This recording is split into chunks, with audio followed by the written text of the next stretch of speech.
স্বামী স্ত্রী একে অন্যের প্রতিদ্বন্দ্বী নয়, একে অন্যের পরিপূরক, একে অন্যের লিবাসের কথা আল্লাহ তাআলা বলেছেন। লিবাসের কাজ কি ভাই? সেটা আবৃত রাখে, ঢেকে রাখে।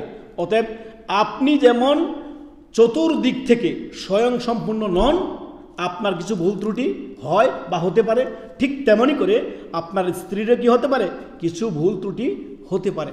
ছোটোখাটো ভুল ত্রুটিকে উপেক্ষা করুন, উপেক্ষা বোঝেন, এড়িয়ে চলুন। সুবহানাল্লাহ, আল্লাহ রব্বুল আলামিন কেন পোশাকের সাথে তুলনা করলেন?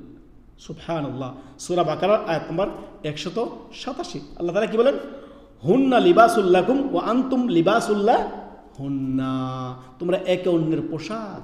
পোশাকের কাজ হচ্ছে ঢেকে রাখা, মানহানি করা নয়।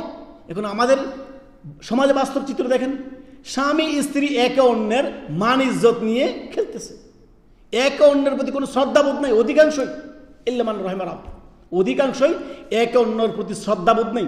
স্ত্রী স্বামীকে পরিপূর্ণ শ্রদ্ধা করছে না, স্বামীও স্ত্রীর প্রতি সদাচরণ করছে না। অধিকাংশ ক্ষেত্রে দেখা যাচ্ছে এই যে তালাকের খবরগুলো শুনতে পান না, কারণটা কি? সংসার তো একটি আপনার শান্তি নীড় হওয়ার কথা ছিল, তাই না? অধিকাংশ যুবকেই মনে করে যে আমি যা করি করি, যেমন চলি চলি, লেকিন আমার স্ত্রী যাতে অনেক ভালো হয়, সতীসাধ্যী হয়। আপনার স্ত্রী সতীসাধ্যী আল্লাহর কাছে চাচ্ছেন, ভালো কথা। আপনি কেন ভালো হচ্ছেন না?